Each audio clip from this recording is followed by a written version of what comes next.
Saya sempat tidak terlalu perhatian dengan masalah virus corona, kecuali yang berkaitan dengan masalah agama, khususnya tentang hadis seputar obatnya, doa dan zikir penangkalnya, serta beberapa tips duniawi untuk menjaganya. Mungkin karena saat itu corona belum hadir di Indonesia. Beritanya masih sekitaran Cina. Isinya tentang perjuangan pemerintah dan tenaga medis melawan corona di sana. Itu tergambar dari foto wajah tenaga medis yang memerah bekas masker dan kacamata. Saya hanya sebatas mengerti betapa beratnya tugas mereka. Saya sempat jengkel saat melihat video warga Iran yang menjilati pagar kuburan dan membaca tulisan tentang rakyat Italia yang dinilai sangat meremehkan. Tapi itu pun hanya sambil lalu karena positif pertama di Indonesia pun belum kedengaran. Tanggal 2 Maret 2020 yang ditakutkan pun terjadi. Pasien corona pertama di Indonesia diumumkan oleh Presiden Jokowi. Inilah takdir Allah yang harus sabar dihadapi. Pandemi corona telah memasuki negeri ini. Jumlah pasiennya bertambah hari demi hari. Gambar-gambar mirip dengan yang di Cina bermunculan di grup sana sini. Ada bekas alat pelindung diri tergurat di pipi. Tenaga medis bicara dengan kertasnya. Kami kerja untuk kalian, mohon kalian tetap di rumah untuk kami. Ada juga yang bunyinya, haus, ingin minum, tapi gak berani. Seorang dokter yang sudah sepuh dalam balutan baju perang seolah berkata, jikapun ajal datang, tidak mengapa. Karena raga yang sudah tua ini memang harus ikut berjuang, tidak hanya bisa berdiam diri. Ikatan Dokter Indonesia menyampaikan bela sungkawa karena 7 orang dokter di garda depan meninggal. 5 dari mereka wafat karena tertular virus ini. Seorang dokter muda hanya berdiri di luar pagar saat menemui keluarganya karena takut membawa virus dari luar. Meskipun foto ini aslinya dari Malaysia. Ternyata APD medis harganya sangat mahal. Dan sekali pakai saja. Saking krusialnya, para ulama dan ustadz-ustadz yang mumpuni ilmunya sampai mengeluarkan fatwa. Bolehnya tim medis sholat tanpa wudhu, tanpa tayamum. Lantaran pelindung dirinya tidak boleh sembarang dibuka. Tak hanya itu, ada juga fatwa sahnya sholat meskipun ada najis. Karena baju medis ini bukan baju biasa. Sekali dipakai untuk satu shift jaga, berjam-jam tanpa makan, minum, bahkan buang air dengannya menggunakan pampers orang dewasa.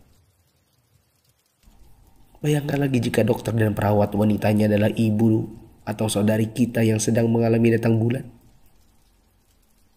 Dan lagi deras-derasnya. Atau dia istri kita yang harus berjuang di rumah sakit.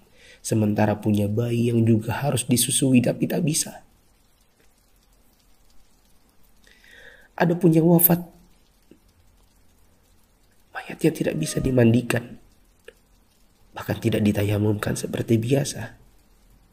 Hanya disolatkan dan dikubur bersama plastik membungkusnya.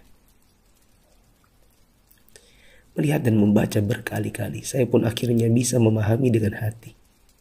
COVID-19 ini bukan sakit biasa. Dan tugas tenaga medis sangat berat terasa. Kalau bukan karena tidak ingin ditanya keluarga ada apa, saya banyak mengalirkan air mata. Untuk pasien positif corona dan keluarganya, sabar ya. Insya Allah sembuh tidak lama. Jika bersabar, kita dapat pahala. Di rumah dulu sampai negatif. Kasihan jika virus ini menular ke orang lain. Apalagi kepada yang punya penyakit penyerta dan lanjut usia. Untuk yang harus keluar dan tidak ada pilihan kedua, semoga Allah memberikan saya dan teman-teman keselamatan dan rezeki untuk keluarga. Jaga kesehatan ya. Usahakan jaga jarak dengan orang di sekitar kita. Kita tidak tahu siapa yang tertular, siapa yang sehat. Karena yang positif corona pun bisa jadi tidak merasa karena tidak ada gejala. Untuk yang masih abai dari solidaritas bersama, Saya ingin mengetuk pintu hati dan meminta waktu teman-teman sebentar saja. Yuk kita berpikir bersama. Jika teman-teman menggunakan media sosial atau punya kotak kaca media massa, teman-teman pasti sudah mendengar berbagai penjelasan wabah yang melanda. Pemerintah, dokter, para pakar sudah bicara.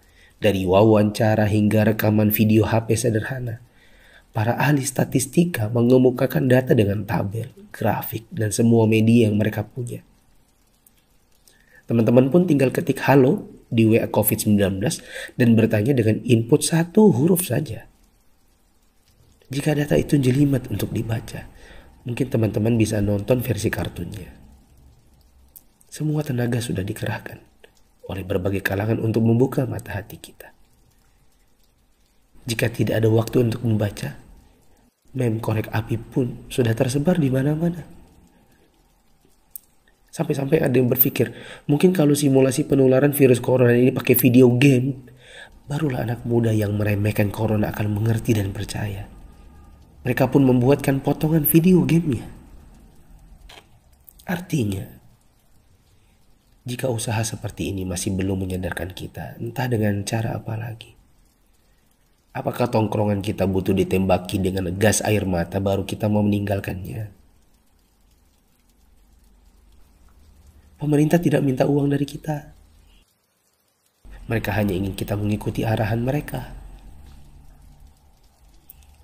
Untuk yang menipu dan menipu, semoga Allah memberikan teman-teman hidayah dan memaafkan dosa-dosa kita semua. Dan menimbun barang yang dibutuhkan masyarakat saat masa sulit itu termasuk dosa. Rasulullah SAW bersabda, la yahtakiru illa khati. Tidaklah menimbun barang kecuali orang yang berdosa. Terlebih lagi bila menipu dan berdusta. Kami hampir tertipu dengan penawaran masker murah yang tadinya kami akan bagikan gratis kepada orang-orang yang membutuhkannya. Di mana hati kita? Apa kita bisa tertawa saat orang lain menderita? Teman, turunkanlah harganya ke harga normal jika engkau tidak bersedia menggratiskannya, seperti pahlawan jalanan yang membagikannya. Untuk yang kaya yang sesungguhnya itu adalah jika harta itu bermanfaat bagi orang di sekitar kita, bukan hanya untuk pribadi semata. Yakinlah, kekayaan, saldo ATM, rumah miliaran, outfit jutaan, mobil mewah memang membuat kita besar di mata manusia, tapi tidak ada artinya di sisi Allah yang Maha Kaya jika tidak menghasilkan amal dan pahala. Saya mau sumbang jam tangan dan beberapa barang lainnya yang mungkin tidak seberapa jika dibandingkan dengan teman-teman menyumbangkan harta nantinya. Terserah untuk pos dana apa. Mungkin masker, mungkin APD tim medis, hand sanitizer, sabun cuci tangan, dan sebagainya. Kita harus cintai harta kita ini dan bawa dia ke akhirat. Jangan sisakan untuk dunia. Untuk Bapak Presiden, BNPB, para gubernur, wali kota, dokter, perawat, ustadz, influencers, dan fundraisers, thanks for all you've done. Terima kasih. Jazakumullahu khairan. Semoga Allah balas teman-teman dengan tambahan iman, hidayah, dan pahala, hingga kita semua bisa dikumpulkan Sang Pencipta di dalam surganya. Jika menurut teman-teman ada orang di luar sana yang belum tergerak hatinya untuk punya empati kemanusiaan dalam wabah corona ini, coba kirim ke mereka. Siapa tahu setelah ini mereka bangkit mengerjakan amal kebajikan dan kita ikut dapat pahalanya.